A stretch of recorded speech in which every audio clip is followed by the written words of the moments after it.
नमस्कार, स्वागत है आपका हमारे यूट्यूब चैनल पर। बात करते हैं राजस्थान प्रारंभिक शिक्षा पूर्णता प्रमाण पत्र परीक्षा यानी कक्षा 8वीं बोर्ड परीक्षा के संस्कृत पेपर की।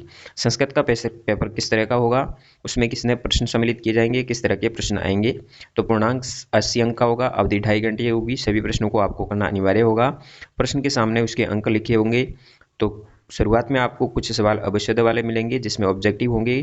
फिर आपको कुछ मिलान से संबंधित भी आएंगे, रिक्त स्थान पूर्ति से संबंधित भी होंगे, प्रश्न निर्माण से संबंधित होंगे, रिक्त स्थानों की पूर्ति है, साथ ही संधि विच्छेद से संबंधित यानी व्याकरण के भी प्रश्न पूछे जाएंगे।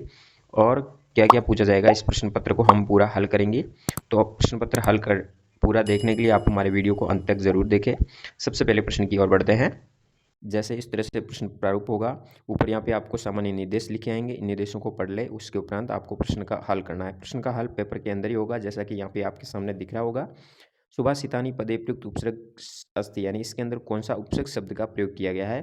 सुभाषितानि के अंदर सु उपसर्ग का प्रयोग किया गया है, इसमें ख राइट होगा, ये एक अंक का होगा।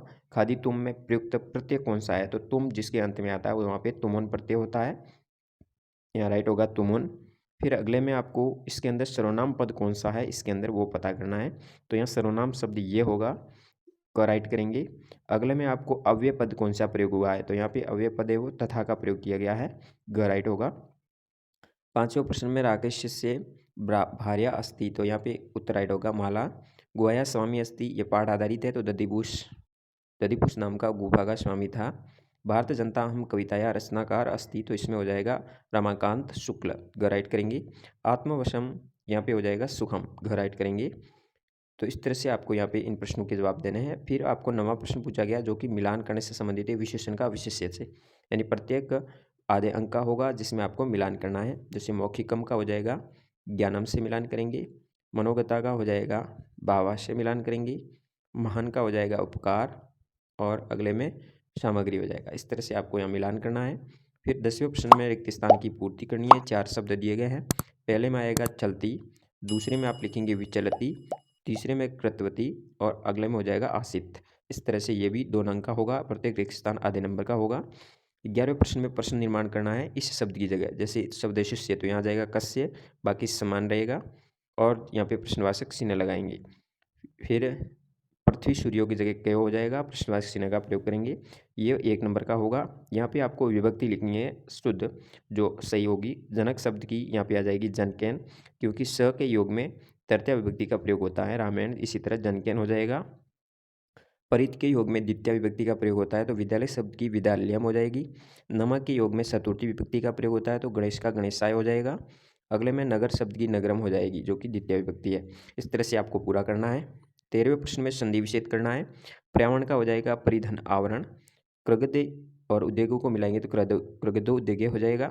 फिर 14वें प्रश्न में आपको यहाँ रेखांकित किए गए विशेषण और विशेष्य को अलग अलग करना है, तो चवच्छानी यहाँ हो जाएगा विशेषण और विशेष्य ग्रहणी हो जाएगा।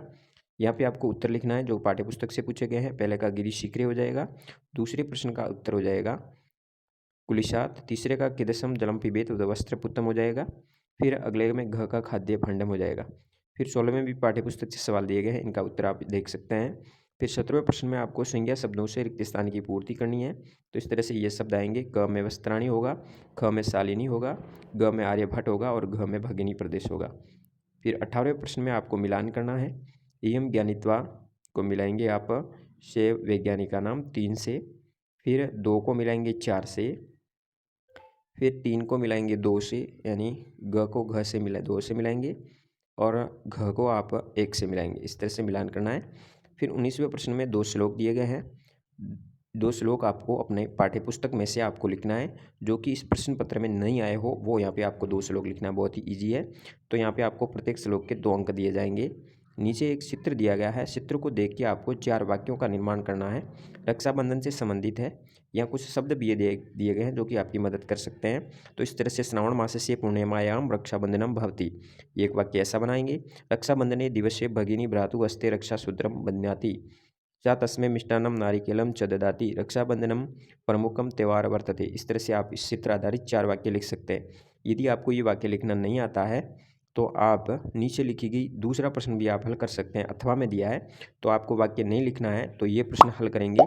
इसमें एक छोटी सी कहानी दी गई है। इसमें आपको ऊपर कुछ शब्द दिया गया जिसको रिक्त स्थान में भरना है। तो इन शब्दों को आप इस तरह से खरनर दृष्टवा दधिपुच्छ सहसा जो कि इसमें आप भर देंगे। तो यदि आपको वाक्य निर्माण नहीं करना है तो इसमें रिक्त स्थान भरेंगे तो भी आपका ये 4 नंबर इसमें मिल जाएंगे। यदि ये नहीं करना है तो ऊपर वाले 4 वाक्य आपको करने हैं, दोनों में से एक करना है। फिर 21वें प्रश्न में कुछ घटना दी गई है, जैसे कि यहाँ किसी पार्ट में से ये घटना दी गई है, इस घटना को क्रम वाइज करना है, यानी 1 नंबर पे क्या हुआ तो उसको वापस व्यवस्थित आपको यहाँ पे करना है। इस तरह का प्रश्न संस्कृत और अंग्रेजी विषय दोनों में पूछा जाता है, रीअरेंज करना, यानी इसको वापस क्रम से योजनम करना है आपको, ये भी 4 नंबर का होगा। फिर 22वें प्रश्न में आपके सामने श्लोक दिए गए हैं, 3 श्लोक दिए गए हैं, 3 में से आपको किसी 2 श्लोकों का हिंदी में अर्थ लिखना है। तो जिन तीनों में से 2 आपको जो अच्छी तरह से याद है उन दोनों का आप किसी का भी लिख सकते हैं, क का लिख सकते हैं, ग का लिख सकते हैं या ख का लिख सकते हैं, किसी का भी लिखेंगे।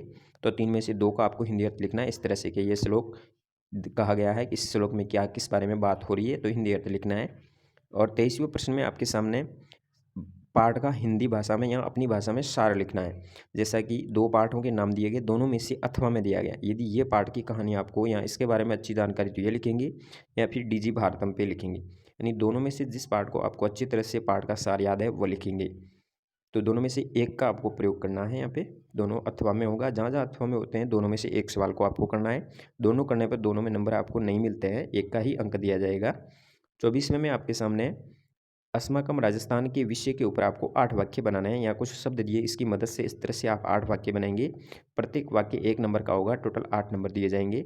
यदि आपको ये नहीं करना है तो आप प्रार्थना पत्र लिख सकते हैं, दोनों में से एक। यदि आप इसके विषय के ऊपर यदि वाक्य निर्माण करते हैं 8 तो अच्छी बात है, नहीं करनी है तो दूसरा आपके सामने ऑप्शन होगा प्रार्थना पत्र को लिखना।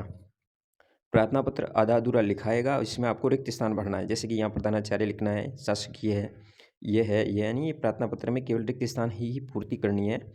फिर 25वें प्रश्न में आपके सामने एक गद्यांश दिया होगा, उस गद्यांश को पढ़ना है, नीचे दिए गए प्रश्नों के उत्तर देने हैं। सबसे पहले शीर्षक पूछा जाएगा, तो ये पर्यावरण से संबंधित है।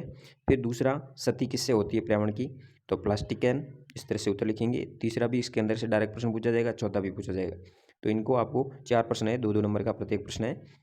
तो इस तरह से 25वां प्रश्न एक गद्यांश आधारित होगा। इस तरह से 25 प्रश्न आपके टोटल सम्मिलित किए गए हैं संस्कृत के पेपर में। तो इस तरह से आप अपनी तैयारी कर सकते हैं। जानकारी अच्छी लगी तो वीडियो शेयर ज़रूर कीजिए। धन्यवाद। जय हिंद, वंदे मातरम।